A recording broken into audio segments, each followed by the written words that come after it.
कि आप इस लोकसभा से आप सांसद नहीं बल्कि प्रधानमंत्री।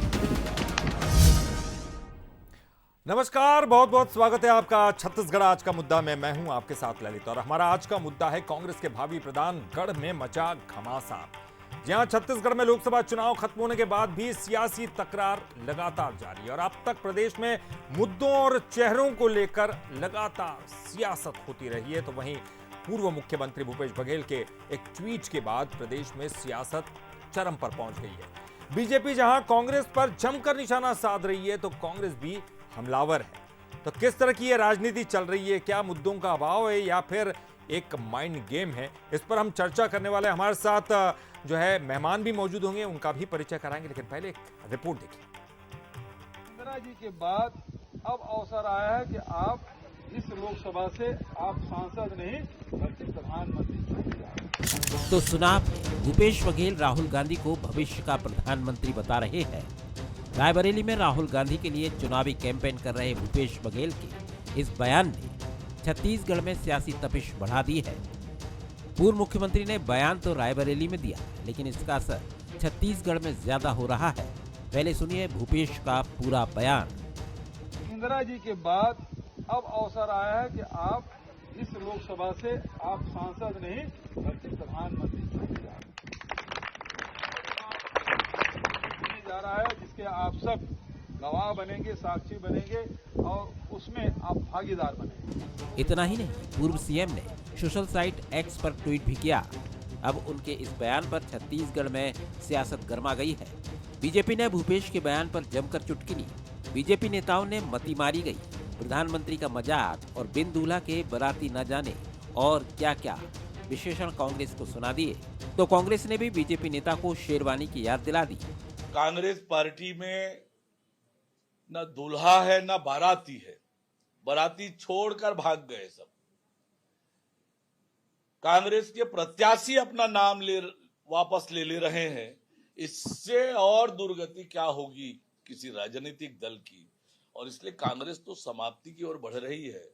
कांग्रेस पार्टी नेता प्रतिपक्ष बनाने की स्थिति में नहीं होगी, प्रधानमंत्री बनाना तो बहुत दूर की बात। इन सब का मती मारी गई है। हमें तो तरस आती है कि देश में क्या होगा। ये लोग इस तरह का प्रधानमंत्री का मजाक बना के रखे हैं इस पद को। अरुण साहु जी तो छत्तीसगढ़ में दूल्हा भी बनने चले थे, शेरवानी भी सिलवा लिए थे, लेकिन दूल्हा दुर्भाग्य नहीं बन पाए। रायबरेली कांग्रेस की परंपरागत सीट है। यहाँ से पूर्व प्रधानमंत्री इंदिरा गांधी कई बार सांसद रहीं, लेकिन इस बार टफ फाइट होने के चलते कई नेता राहुल गांधी के लिए कैंपेन कर रहे हैं। भूपेश बघेल रायबरेली की जनता से सांसद नहीं पीएम चुनने के लिए अपील कर रहे हैं और राहुल गांधी को भावी प्रधानमंत्री बता रहे हैं, जिसको लेकर छत्तीसगढ़ में सियासी घमासान मचा हुआ है। तो कांग्रेस के भावी प्रधान गढ़ में मचा घमासान, बात तो केवल रायबरेली की थी, वहां की सीट पर राहुल गांधी के लिए कैंपेनिंग करने की थी। लेकिन बात जब प्रधानमंत्री की आ गई तो निश्चित तौर पर राहुल गांधी इधर प्रधानमंत्री, ये बातें बीजेपी के लिए बड़ी मुफीद है। और ऐसी बात जब भी सामने आती है, चाहे वो राहुल गांधी की बात हो, बीजेपी लगातार हमला करते हुए दिखाई देती है और बीजेपी ने वही किया। लगातार उन्होंने हमले किए और एक बार फिर राजनीतिक गर्माती भी नजर आई। इस पर चर्चा करेंगे। हमारे साथ मेहमान भी मौजूद हैं। लक्ष्मी वर्मा जी हैं, प्रदेश उपाध्यक्ष हैं भारतीय जनता पार्टी के, हमारे साथ जुड़ गई हैं। लक्ष्मी जी बहुत बहुत स्वागत करते हैं आपका। वंदना राजपूत जी हैं हमारे साथ, कांग्रेस की प्रवक्ता। वंदना जी आपका भी बहुत बहुत स्वागत बंसल न्यूज़ पर। और हमारे साथ वरिष्ठ पत्रकार राम अवतार तिवारी जी हैं। तिवारी जी आपका भी बहुत बहुत स्वागत करते हैं। चलिए मैं शुरुआत आप ही से करूंगा। 4 चरणों के चुनाव खत्म हो चुके हैं और हम लगातार कह रहे हैं कि 380 सीटों पर चुनाव खत्म हो गए हैं। तो अब निश्चित तौर पर कोई भी पार्टी ये दावा कर सकती है कि हम जीत रहे हैं, क्योंकि इतने सीटें हो चुकी हैं। लेकिन बड़ी बात जब प्रधानमंत्री की आती है और जब भी ये फोकस होने लगता है, तो अब ये क्या लग रहा है कि अब पीएम फेस पर चुनाव हो रहे और प्रधानमंत्री को फोकस किया जा रहा है, इसलिए राजनीतिक सरगर्मियां बढ़ गई या फिर मुद्दों की कमी है, मुद्दे हैं ही नहीं? देखिए, भूपेश बघेल जी रायबरेली गए हैं, जहां से राहुल गांधी लड़ रहे हैं चुनाव। तो वो 2-3 संकेत देना चाह रहे हैं। पहले उस क्षेत्र के जो मतदाता हैं उनसे ये बताने की कोशिश कर रहे हैं कि आप एक सांसद नहीं, आप प्रधानमंत्री की चुन रहे हैं, तो उससे जनता में आकर्षण आए, ज़्यादा से ज़्यादा वोट मिले। पहला दृष्टिकोण ये है, उस राजनीतिक बयान है वो। दूसरा ये है कि कांग्रेस पार्टी के सबसे बड़े नेता अघोषित तौर पर तो कई लोग हैं, तो अब भविष्य के बड़े नेता राहुल गांधी हैं। तो ऐसे में राहुल गांधी का एक चेहरा बनाने की कोशिश राष्ट्रीय स्तर पर भी हो रही है और कांग्रेस के नेता तो बोल ही रहे हैं। कांग्रेस के सहयोगी दल जो चुनाव लड़ रहे हैं मिलके, वो भी राहुल गांधी की सक्रियता, उसके पदयात्रा, उसके बयान जो आ रहे हैं, वो एक तरह से कांग्रेस में गांधी परिवार की चलती है, कांग्रेस परिवार के इर्द गिर्द कांग्रेस रहती। इसमें भविष्य के नेता कांग्रेस पार्टी के निश्चित तौर पर, घोषित तौर पर राहुल गांधी हैं। तो अगर कांग्रेस को बहुमत मिलता है तो एक प्रधानमंत्री के दावेदार के रूप में रहेंगे ही। और गठबंधन जो है, वो गठबंधन के भी जो 2-3 नाम के अलावा राहुल का नाम आएगा। तो ऐसे में वो जो भूपेश बघेल जी का जो बयान है, वो खासकर रायबरेली के जनता को आकर्षित करने के लिए और अपनी पार्टी के एक बड़े नेता हैं राहुल गांधी, उनके सम्मान में वो बात कह रहे हैं। अभी होंगे नहीं होंगे, कांग्रेस को उतना सीट मिलेगा नहीं मिलेगा, वो खुद रायबरेली से चुनाव जीतेंगे नहीं जीतेंगे, सब ये भी कयास है। और अभी इसका मतदान होना है और 4 तारीख को जब रिजल्ट आएगा उसके बाद स्थिति स्पष्ट होगी। जहां तक हम नेताओं के बयान को देखते हैं, वो नेता इसी तरह के बयान, एक माइंडसेट करने का बयान देते हैं कि जनता का माइंडसेट हो, जनता उसी अनुसार से एक बहस की शुरुआत करना चाहते हैं। उस तरह से अपनी पार्टी के प्रति निष्ठा, पार्टी के प्रति समर्पण, पार्टी के भविष्य की योजनाएं, उसको अपने बयानों से बताने की कोशिश करते हैं। वही सब चीज भूपेश बघेल के इस बयान में मैं देखता हूं। जी, बिल्कुल आपने सही कहा, क्योंकि हर नेता ये चाहता है कि वो अपने वरिष्ठों की नज़र में एक उच्च पद हासिल करे, एक अच्छी जिसको कहते हैं हम कि क्रेडिट उसको मिलता रहे, और इसके लिए कोशिश की। इसमें कोई गलत बात नहीं। लेकिन वंदना जी, मैं आपका रुख करूंगा। इसमें कोई संदेह नहीं है कि राहुल गांधी में अपार संभावना है। वरिष्ठ नेता हैं, कांग्रेस के सबसे बड़े नेता हैं और गांधी परिवार के हैं, तो निश्चित तौर पर वो पार्टी जिसने इतने सालों तक शासन किया, निश्चित तौर पर राहुल गांधी के लिए आप कैंपेनिंग कर सकते हैं। लेकिन बड़ी बात यह है कि आपका जो संबंध है वो इंडी गठबंधन से, मतलब उसके आप एक पार्ट हैं। इंडी गठबंधन में हमने देखा कि लगातार एक के बाद एक तमाम जो लोग हैं, न केवल सीटों के लिए लड़ते हुए हमको दिखाई दिए, इनके बीच में आपको लगता है कि अगर आप जीते, देखिए एक तो अभी पता नहीं है 4 जून को नतीजे आएंगे, लेकिन अगर आप जीते तो क्या इनके बीच में प्रधानमंत्री पद राहुल गांधी को मिल पाएगा? देखिए, अभी जो 4 चरणों पर विधानसभा लोकसभा चुनाव जो संपन्न हुए हैं, उन जो चुनाव का जो रुझान है, कहीं ना कहीं मेरे को लगता है कि इंडिया गठबंधन की ओर दिख रहा है। जो भारतीय जनता पार्टी 400 के पार के नारा लगाते थे, कहीं ना कहीं उनके जो राग है वो राग कम नजर आ रहे हैं। और माननीय मोदी जी को आभास हो चुका है कि हमारे केंद्र में सरकार नहीं बनने वाली है, तो मोदी जी के भी राग के जो सुर है वो बदल चुके हैं। आधार क्या है इसका? दूसरी बात, जैसे कि किस आधार पर वंदना जी आप ये कह रही हैं 4 चरणों के चुनाव हुए, कैसे? मैं बता रही हूँ, वही बता रही मैं। और राहुल गांधी जी की यदि बात करते हैं तो हमारी जो इंडिया गठबंधन है, हम भले एक दूसरे से हमारे विचार नहीं मिलते हैं, थोड़ा बहुत खटपट होता है, लेकिन हम एक छत के नीचे हैं, हम एक साथ हैं। और हम राहुल गांधी जी के बारे में जो बात कर रहे हैं, वो चीज उन लोग भी इस सत्यता को स्वीकार करते हैं कि हमारी इंडिया गठबंधन की जो अधिक से अधिक सीट आएगी और राहुल गांधी जी प्रधानमंत्री बनेंगे। और रही बात, अभी मैं सुन रही थी कि हमारे पास नहीं दूल्हा है और ना ही बाराती, तो इन लोगों की गलत फहमी है। हमारे पास दूल्हा भी है और बाराती भी है, और एक ऐसा दूल्हा है जो देश की जिम्मेदारी को बहुत अच्छे से संभाल सकता है। और भारतीय जनता पार्टी के पास ऐसा दूल्हा है जो अपने घर की जिम्मेदारी को छोड़ करके भाग जाता है और देश की जो जिम्मेदारी है, उस जिम्मेदारी को जो वादा करता है, उस वादा को पूरा नहीं करता। तो मेरे को लगता है कि इस समय हमारे देश की जनता लेकिन ऐसा दूल्हा नहीं चाहती जो वंदना जी, जिम्मेदारियों से भाग सकता है। वंदना जी, सब अलग अलग दावे कर रहे हैं। ममता कुछ अलग दावा कर रही है वहां पर बंगाल में, अरविंद केजरीवाल कुछ अलग बात कहते हुए नजर आ रहे हैं, हालांकि उनकी सीटें बहुत कम है। लेकिन इन सब तमाम दावों के बीच आपको क्यों लग रहा है ऐसा? देखिए, जो तमाम दावों के बीच हम इसलिए बात कर सकते हैं क्योंकि लगातार अगर हमारे जो राहुल गांधी जी की सक्रियता के बारे में बात करें, उनकी लोकप्रियता के बारे में बात करें, तो हमारे जो गठबंधन के सहयोगी है ये भी मानते हैं और ये चीज जानते हैं भी क्या है कि जो जनता के बीच में राहुल गांधी जी बहुत लोकप्रिय है। यदि कोई अधिक चुनौती देता है मोदी जी को तो वो है राहुल गांधी जी।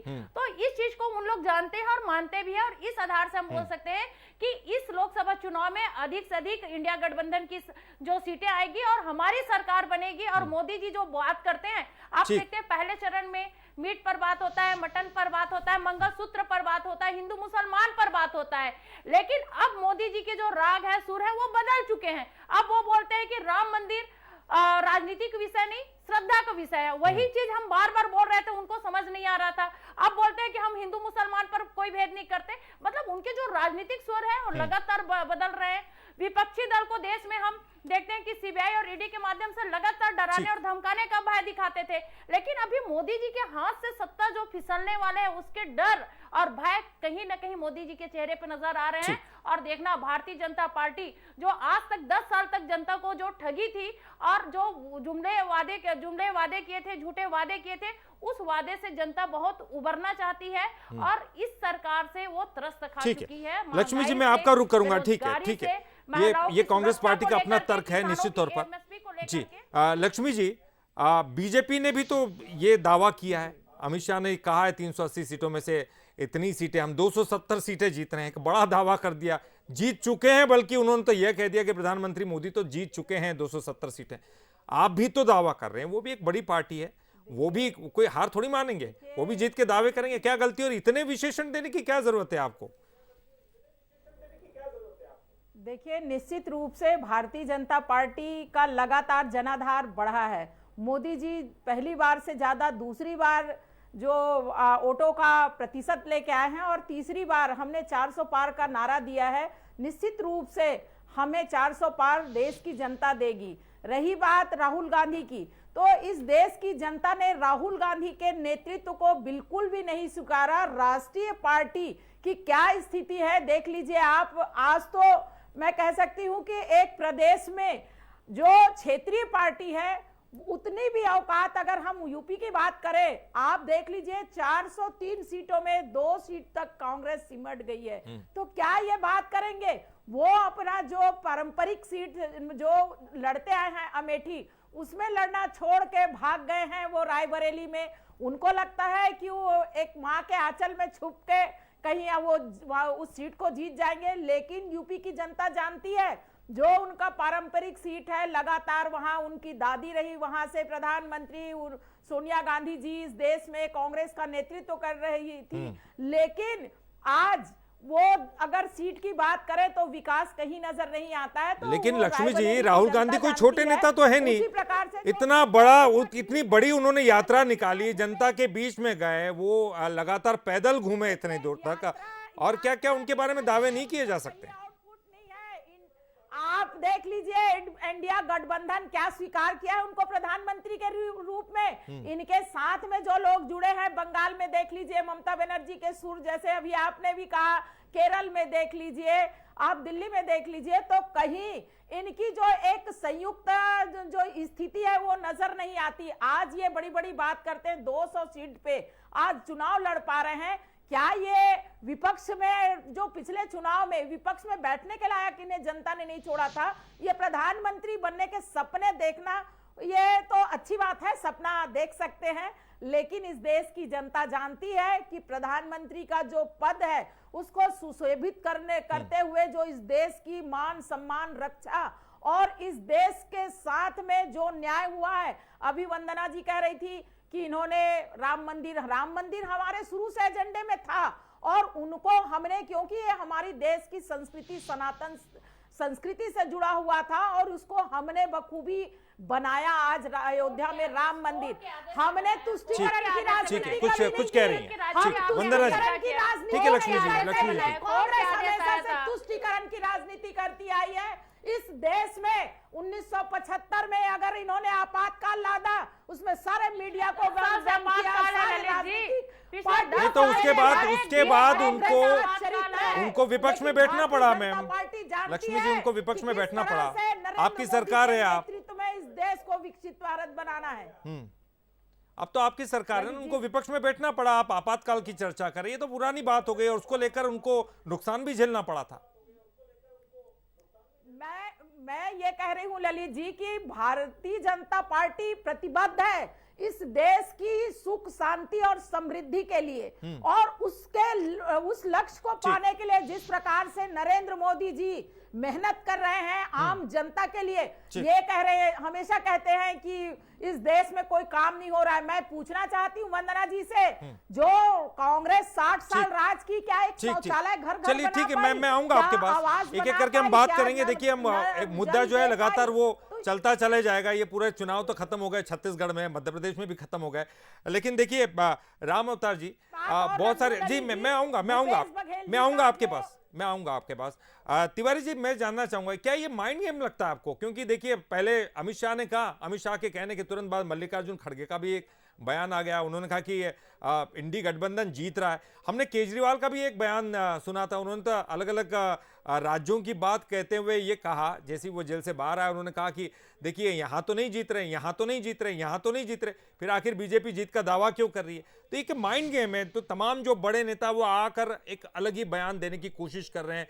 लग रहा है जैसे कि जीत के दावे करेंगे तो बाकी के जो बचे हुए चरण है उसमें कम से कम जनता एक अलग तरह से संदेश जाएगा, या ये कह सकते एक नैरेटिव सेट हो जाएगा कि यहाँ तो ये पार्टी जीत रहे, इसको वोट दो। ललित जी, आपने सही कहा, जो नेता हैं वो चुनाव के दौरान जो भी भाषण देते हैं, बयान देते हैं, वो सोची समझी रणनीति के तहत देते हैं और अपनी पार्टी के पक्ष में देते हैं कि पक्ष में वातावरण बने। तो वातावरण कैसे बनेगा? विरोधियों को या तो कीचड़ उछालो, या विरोधियों को हार रहे बताओ, अपने को जीत रहे बताओ। तो ये एक माइंडसेट करने का एक गेम है, वो खेला जाता है किसके सोशल मीडिया के जरिए, इलेक्ट्रॉनिक मीडिया के जरिए, और इन समीकरणों को से एक छद्म संदेश जो देने की कोशिश होती है, वही चुनाव के दौरान दूसरे फेज तीसरे फेज में हो रहा है। क्योंकि अभी राहुल गांधी के सीट का चुनाव होना है, उसके पहले कि अमित शाह का बयान आ रहा है कि राहुल गांधी हार रहे हैं, भूपेश बघेल का बयान आ रहा है कि वो प्रधानमंत्री बन रहे हैं। तो दोनों अपनी पार्टी के जो पक्ष में हैं वो एक वातावरण बनाने की कोशिश कर रहे हैं कि किस तरह से वातावरण बने और फिर से सरकार में आ जाएं।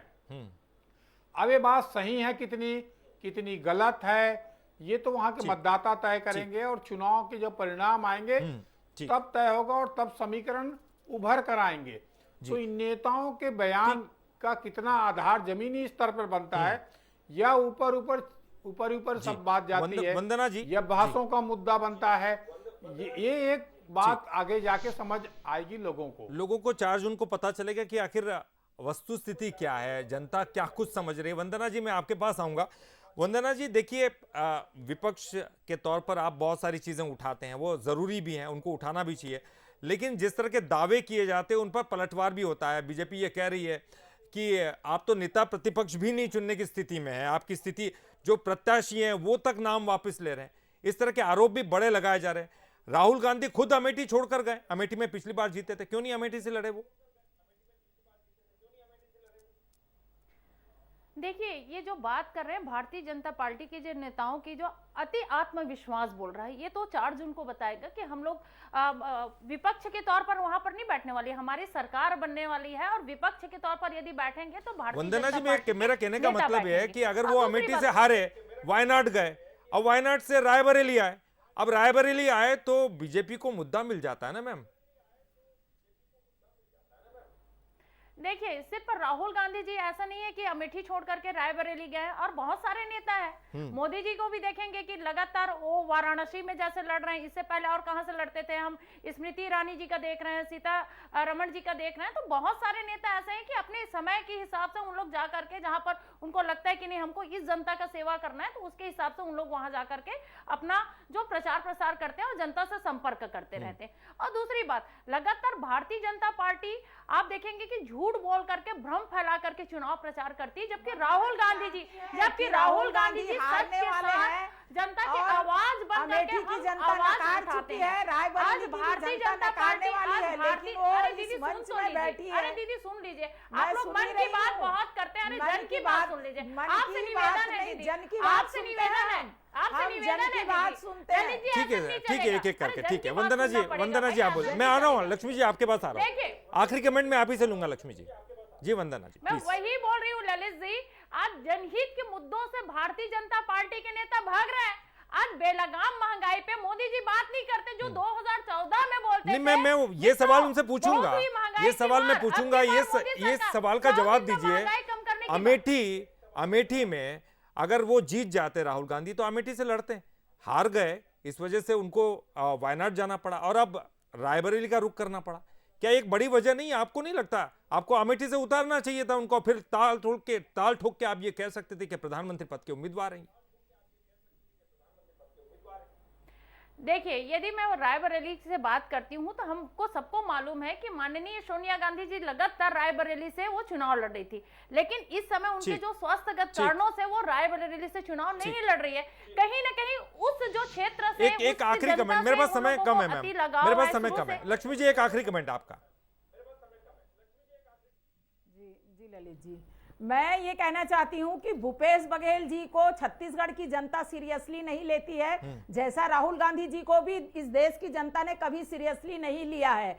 और आज इस प्रदेश में पूरे छत्तीसगढ़ को डुबोने के काम करने वाली जो कांग्रेस की सरकार थी, वो भूपेश बघेल जी का बयान गांधी परिवार को खुश करने का ही बयान है। वो निश्चित रूप से एक अपना आंकड़ा जो है गांधी परिवार के। मेरे पास समय इतना था मैम। लक्ष्मी जी बहुत बहुत शुक्रिया, वंदना जी बहुत बहुत शुक्रिया, तिवारी जी आपका भी बहुत बहुत शुक्रिया। तो निश्चित तौर पर देखिए, जीत हार तो ये चलती रहती है और जीत हार जनता के हाथ में है। जनता किसको चुनती है, किसको वोट देती है, किन की नीतियों को समर्थन देती है, ये सब कुछ जनता के हाथ में। लेकिन जो भी पार्टियां चुनाव में जाती है वो अपनी तरफ से हारने की बात तो कभी नहीं करेगी, वो करेगी तो हमेशा जीत की बात, और करना भी चाहिए। हर पार्टी को इतना आत्मविश्वास तो होना ही चाहिए कि वो जीते, उनका जो मुखिया है वो प्रधानमंत्री बने। कांग्रेस ने कोई गलत बात नहीं की, प्रधानमंत्री पद का उम्मीदवार वो राहुल गांधी को बता रहे हैं, बीजेपी इसका विरोध करती हुई दिखाई दे रही है। आने वाले समय में नतीजे जब आएंगे 4 जून को, तभी सब कुछ साफ हो पाएगा। फिलहाल हमारी इस खास पेशकश में इतना ही। कांग्रेस के भावी प्रधान गढ़ में मचा घमासान। बंसल न्यूज पर खबरों का सिलसिला लगातार। इंदिरा जी के बाद अब अवसर आया है कि आप इस लोकसभा से आप सांसद नहीं बल्कि प्रधानमंत्री